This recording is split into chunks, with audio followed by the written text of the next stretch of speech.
प्रदेश के हमारे आज कैबिनेट मंत्रियों के साथ हमें यहाँ पर एक साथ फिजिकली बैठने का अवसर प्राप्त हुआ है।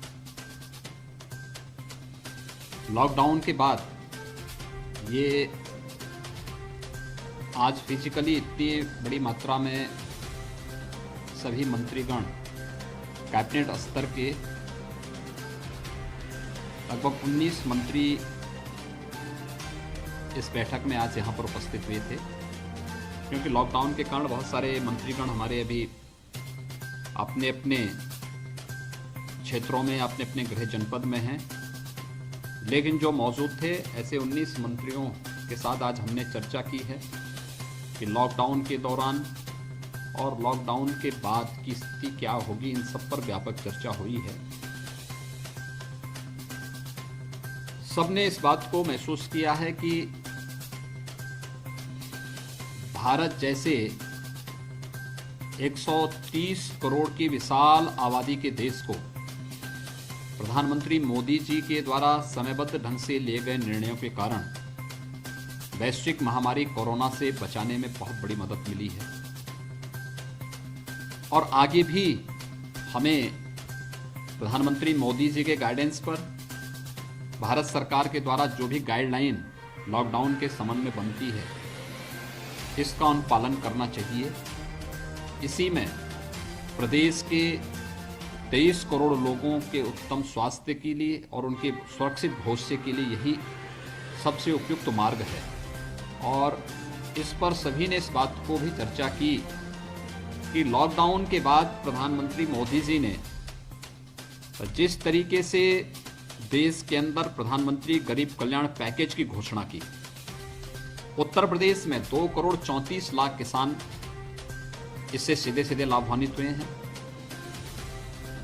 3 करोड़ 46 लाख से अधिक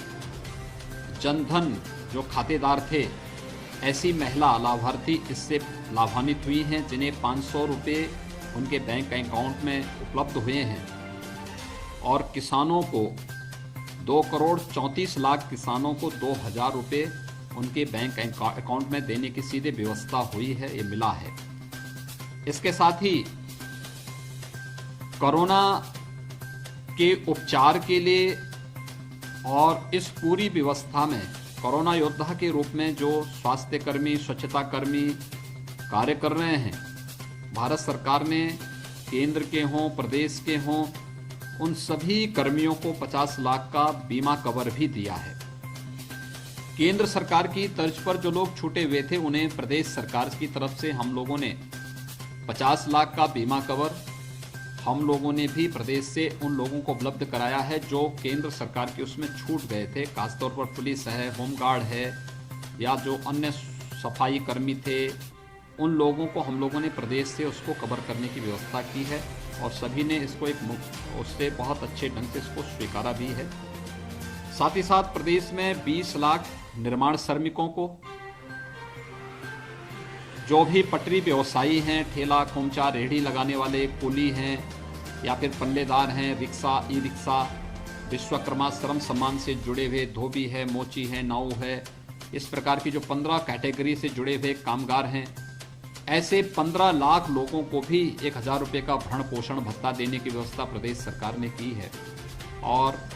प्रदेश में अब तक हम लोग 3 करोड़ 54 लाख से अधिक ऐसे परिवार जो प्रदेश के अंदर रहते हैं, उन परिवारों में हम लोगों ने निःशुल्क खाद्यान्न उपलब्ध करवाने की व्यवस्था पहले चरण की संपन्न कर दी है और 15 से फिर से हम इस कार्य को आगे बढ़ाने जा रहे हैं। प्रदेश सरकार के द्वारा समयबद्ध ढंग से भारत सरकार के मार्गदर्शन में कदम उठाए गए कदमों को सभी लोगों ने एक स्वर से स्वीकार किया है, लेकिन आगे के लिए भी इसी सतर्कता के साथ कार्य करने की पूरी प्रतिबद्धता व्यक्त की है। और इस दृष्टि से आदरणीय प्रधानमंत्री जी ने कल मुख्यमंत्रियों के साथ वीडियो कॉन्फ्रेंसिंग में कुछ चीज़ों पर चर्चा की थी। खासतौर पर पहली बार जब उन्होंने वीसी की थी मुख्यमंत्रियों के साथ, तब उन्होंने इस बारे में कहा था, देश के नाम पर अपने संदेश में इस बारे में कहा था कि हमें जनता कर्फ्यू क्यों लगाना पड़ रहा है, क्योंकि जान है तो जहान है। कल प्रधानमंत्री जी ने एक वर्ड और वहां पे उपयोग में लाया है, कहा उन्होंने जान भी और जहान भी। हम लोगों की जान को भी बचाएं। कोरोना वायरस के संक्रमण को तो हमें रोकना ही रोकना है, लेकिन साथ साथ हमें उन सामान्य कार्यों को भी आगे बढ़ाने की कार्रवाई करनी है, जिससे एक सामान्य कामकाज भी इस रूप में आगे बढ़ सके कि कहीं भी कोई समस्या ना आने पाए। और इस देश से आज हम लोगों ने प्रदेश के अंदर तत्काल कुछ कमेटियां गठित की हैं, जो 15 के बाद से किस प्रकार की हमारी कार्रवाई होनी है। लॉकडाउन पर प्रदेश सरकार पूरी तरीके से भारत सरकार की गाइडलाइन का पालन करेगी, एक क्योंकि यही 23 करोड़ जनता के उत्तम स्वास्थ्य और सुरक्षित भविष्य के लिए आवश्यक है। लेकिन साथ साथ हम लोग इस बात को भी तय करने जा रहे हैं कि कुछ रूटीन के कार्यों को, आवश्यक सेवाओं को, इमरजेंसी सेवाओं को कैसे किया जा सकता है। इसके लिए हम लोगों ने व्यवस्था बनाई है कि उप मुख्यमंत्री श्री केशव प्रसाद मौर्य जी की अध्यक्षता में हम लोगों ने एक कमेटी उनको दी है, जिस पर वो कार्य करेंगे कि प्रदेश के अंदर उन निर्माण के कार्यों को कैसे आगे बढ़ाया जा सकता है, जहां पे लॉकडाउन और सोशल डिस्टेंसिंग का पालन करते हुए भी इनके कार्य को और उसमें लगे हुए श्रमिकों को भी कुछ काम मिल सके। एक्सप्रेसवे है या फिर बड़े बड़े जो निर्माण के कार्य हैं, सोशल डिस्टेंसिंग का पालन करते हुए इस पर वह कमेटी कार्य करेगी। इस पर वे कार्य करेंगे, कैसे वहां पे सप्लाई चेन भी बनती है, इस पर एक कमेटी काम करेगी। डॉक्टर दिनेश शर्मा जी उप मुख्यमंत्री की अध्यक्षता में एक कमेटी बनाई गई है, जो कमेटी इस चीज को तय करेगी पाठ्यक्रम को ऑनलाइन करना, क्योंकि सोशल डिस्टेंसिंग के लिए आवश्यक है कि अभी स्कूल कॉलेजेस को हम खोलें ना, और बच्चों की पढ़ाई में बाधा भी न पहुंचे, इसके लिए आवश्यक है कि हम लोग ऑनलाइन पाठ्यक्रम को आगे बढ़ा सकें। बेसिक है, माध्यमिक है, उच्च है, प्राविधिक है, व्यावसायिक है, मेडिकल एजुकेशन है, इन सब को कैसे आगे बढ़ाया जा सकता है, इस पर इनकी अध्यक्षता की कमेटी कार्य करेगी। वित्त मंत्री श्री सुरेश खन्ना जी की अध्यक्षता की कमेटी इस बात को सुनिश्चित करेगी कि रेवेन्यू के फ्लो को कैसे बनाया जा सके, जिससे राजस्व की कमी प्रदेश में न आने पाए। एक दूसरा, औद्योगिक विकास के साथ साथ एमएसएमई सेक्टर में भी हम लोगों को क्या कदम उठाए जाने चाहिए, इस पर एक कमेटी औद्योगिक विकास के साथ और एमएसएमई सेक्टर के साथ मिलकर के उन दोनों विभागों के मंत्रियों के साथ, अधिकारियों के साथ बैठ करके इस कमेटी किसी एक निष्कर्ष पर पहुंच करके अपनी रिपोर्ट उपलब्ध कराएगी। कृषि मंत्री की अध्यक्षता की कमेटी किसानों से जुड़ी हुई समस्याओं का समाधान करने, क्योंकि खेती बाड़ी का समय है, खेती किसानों की तैयार है। कंबाइन मशीन, हार्वेस्टर, यद्यपि 4700 से अधिक कंबाइन मशीन आज के समय में प्रदेश के अंदर उपलब्ध कराया जा चुका है, फिर भी कहीं कोई समस्या न होने पाए। इसको हम मनरेगा के साथ जोड़कर कैसे कार्य कर सकते हैं, यह कृषि मंत्री की अध्यक्षता की कमेटी कार्य करेगी। और साथ साथ प्रोक्योरमेंट की कार्रवाई को भी हम व्यवस्थित रूप से आगे बढ़ा सकें। खेत में ही या किसान के घर से ही अगर हम खरीदारी कर सकें, लेकिन एमएसएमई जो एमएसपी से कम लाभ यानी न्यूनतम समर्थन मूल्य से कम लाभ किसान को न मिले, उससे कम दाम न मिले, इस चीज पर हम लोग पूरी कड़ाई लागू करें। इसके लिए एफपीओज को वहां पे भेजना या अन्य कंपनियों को वहां पर अलाउ करना और न्यूनतम समर्थन मूल्य की गारंटी के साथ इस कार्रवाई को आगे बढ़ाने की कार्य हो, इस पर भी यह कमेटी कृषि मंत्री की अध्यक्षता की कमेटी कार्य करेगी। प्रदेश के अंदर इमरजेंसी मेडिकल सेवाओं को आगे बढ़ाने, मेडिकल कॉलेजेज हैं, चाहे वह गवर्नमेंट मेडिकल कॉलेजेज हों, निजी क्षेत्र के मेडिकल कॉलेजेज हों, सरकारी हॉस्पिटल हों, निजी हॉस्पिटल हों, कोरोना संक्रमण को रोकना, हर हाल में रोकना, इसके लिए मेडिकल टीम को बचाना। डॉक्टर हैं, पैरामेडिक्स हैं, नर्सिंग का स्टाफ है, जितने टेक्नीशियंस हैं, इनको सुरक्षित रखते हुए कैसे हम इनको प्रशिक्षित करें, कैसे हम इन्हें पर्सनल प्रोटेक्शन के इक्विपमेंट उपलब्ध करा करके इमरजेंसी सेवाएं जैसे डायलिसिस की सुविधा है या कीमो की सुविधा है, रेडियोथेरेपी की सुविधा है, या फिर कोई गंभीर पेशेंट आ चुका है, वह कार्डियक का पेशेंट हो सकता है, न्यूरो का पेशेंट हो सकता है, इन लोगों के लिए स्वास्थ्य मंत्री की अध्यक्षता की कमेटी इस पर कार्य करके त्वरित रूप से इस कार्यक्रम को आगे बढ़ा सकेगी। इस पर यह कमेटी कार्य करेगी जो स्वास्थ्य के क्षेत्र में इन सब चीजों को आगे बढ़ाने के लिए त्वरित रूप से हम इसको आगे बढ़ा सकें, इस पर भी हमें कार्य करने की आवश्यकता है और ये कमेटी इस पर कार्य कर रही है। ऐसे ही हम लोगों ने प्रदेश के अंदर पेयजल की उपलब्धता सुनिश्चित रहे, जल शक्ति मंत्री स्वयं इस चीज को मॉनिटर कर रहे हैं और आगे भी सुनिश्चित करें कि कहीं भी पेयजल का संकट ना आने पाए, क्योंकि गर्मी बढ़ेगी तो इसके साथ बिंद क्षेत्र बुंदेलखंड क्षेत्र में पेयजल का संकट ना आने पाए। इस पर भी ये कमेटी कार्य करेगी, इस पर लगातार ये कमेटी अपना फोकस करेगी। ऐसे हम लोगों ने कुछ कमेटियों को गठित करने के साथ ही इनको व्यवस्था दी है कि कैसे हम इन चीजों को कर सकते हैं। एक चीज जिस पर ये चर्चा हुई है कि हमें इस पर भी विचार करना चाहिए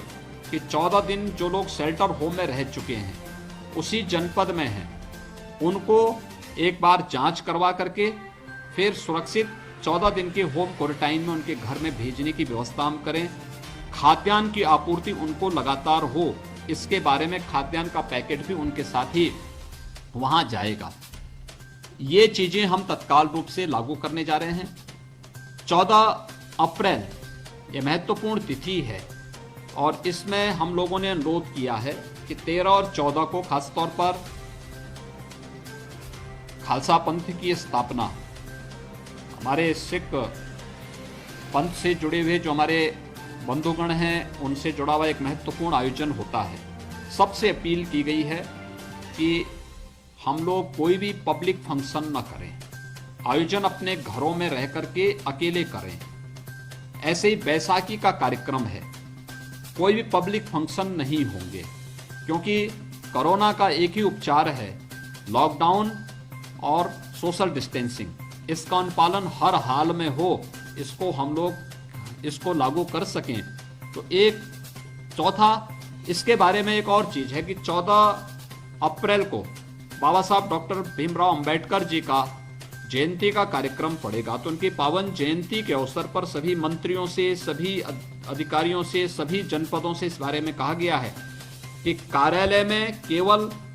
अकेले ही पुष्पांजलि का कार्यक्रम अपने वहां पर आप लोग करेंगे, या अपने घर में इस आयोजन को, कोई आयोजन नहीं होगा लेकिन उनके